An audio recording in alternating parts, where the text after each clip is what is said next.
Hello and welcome to my presentation on Aristotle's golden mean in ethical consideration. I will be looking at it from this perspective on how it may affect making an ethical decision on a topic such as euthanasia. Please take note that there are some images that are sensitive within the presentation that does also speak to issues surrounding death. I will start by defining euthanasia. Euthanasia is known as assisted dying or mercy killing. It is the actual intentional ending of a person's life, either by request of that individual or a decision made by their next of kin so as to relieve suffering.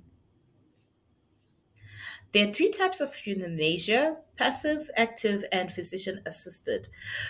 Passive euthanasia is where loved ones or an individual can withhold or withdraw life sustaining treatment, or they can choose to turn off a ventilator if they are on life support. Second is the active euthanasia, in where someone can intentionally cause the death of a person, whether it's a patient or an individual, through direct actions such as administering a lethal dose of medication. And lastly, the physician assisted suicide is providing someone maybe who has a terminal illness with the means to end their own life, such as prescribing legal drugs. It can be a long process or a very short one. Now, I will look at Aristotle's golden mean, which is the ethical theory I am assessing. Aristotle looks at what was called virtue ethics. These ethics suggest that there's moral value is found in deciding at a midpoint and not using extremes of excess or deficiency. And that being a good person means that you find the middle ground in your activities and your feelings. The theory developed within Greek, even though there is the Asian version which was developed by Confucius. These Aristotle, being a Greek philosopher, existed in the time of Plato and Socrates. Plato being his direct teacher, and Socrates being Plato's mentor or teacher.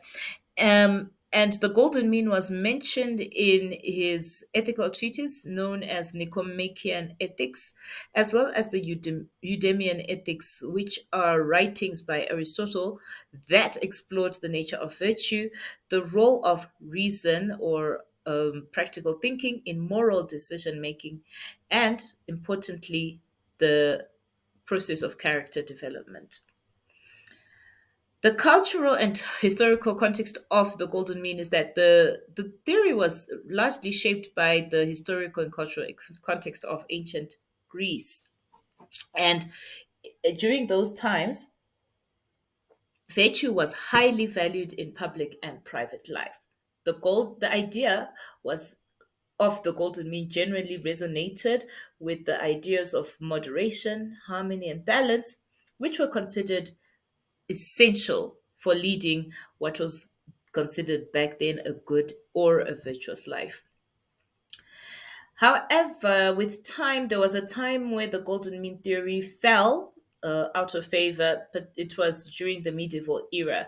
However, there are other scholars who revived it and brought it back into discussion circles during the Renaissance and Enlightenment periods.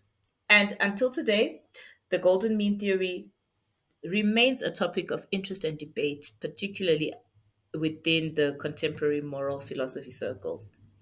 So there are five key points in Aristotle's golden mean ethical theory.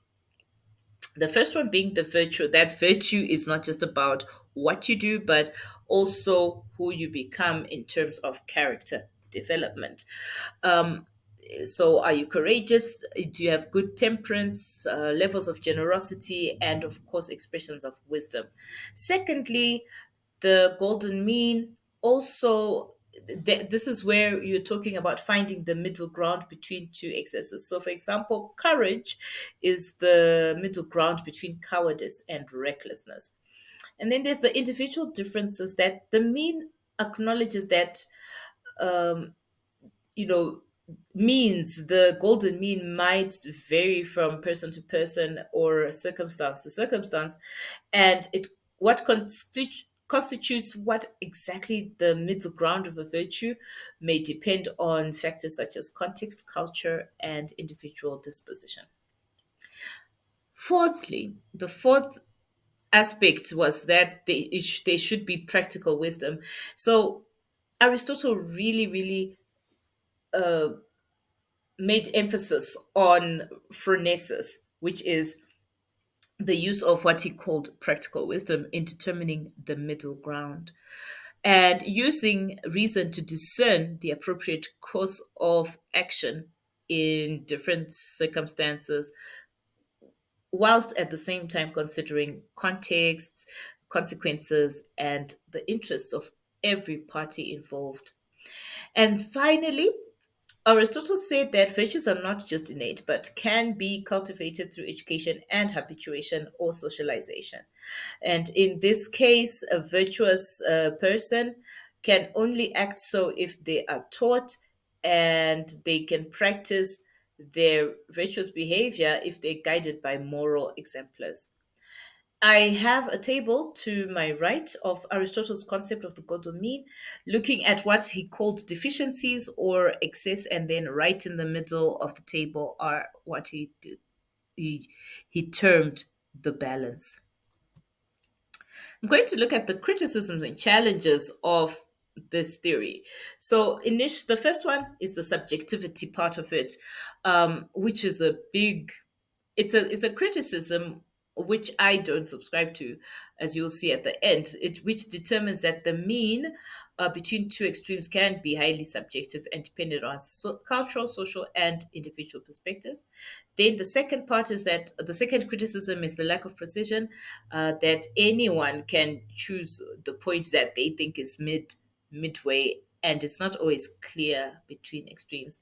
Then inflexibility, it suggests the criticism of inflexibility suggests that virtue always lies in finding that some situations may require actions that are a bit more extreme or less extreme than what the theory subscribes.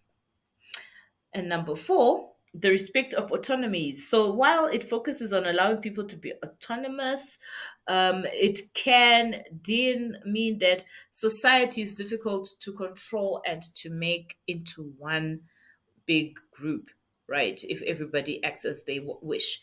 And that leads to to criticism number five, where they say that the priority to do good, it makes the ethical perspective a possible solution an actual dilemma, because really, what is goodness? A question that people who study ethics have asked for many years. And finally, limited guidance. So it says that in situations which no one has choice, it might not appear quite beneficial. So there might be a place where someone might not have the choice to be able to see the middle ground, and decision makers must seek to choose the least possible harm, and that might not necessarily be the midway. Okay. So when we apply the golden mean to euthanasia is a moral dilemma. So there's extremes like absolute prohibition, stopping people from killing themselves and saying no, the sanctity of life, or unregulated access to death. However, the virtues that are relevant to the application of golden mean are compassion, respect for life, autonomy, and justice. Um, I give the example here of finding the golden mean. So, if imagine for a moment, if you will, a 40-year-old woman who has been in a vegetative state for many years following traumatic brain injury.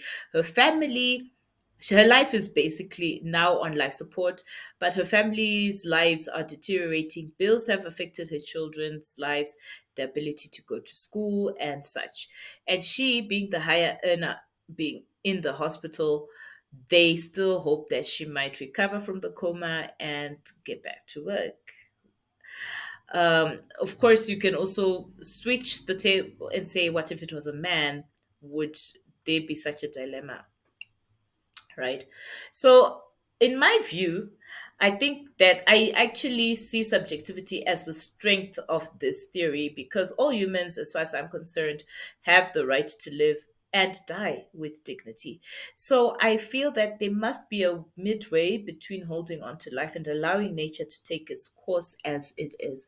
Euthanasia, in my view, can be an act of both compassion and show of love. Of course, euthanasia is a complex and controversial issue that raises profound ethical questions about the value of life and individual autonomy, as well as its limits to the extension of life. I leave it to you to decide if you think that the golden mean is possible within the context of euthanasia. As always, I thank you, Ndinotenda Asante.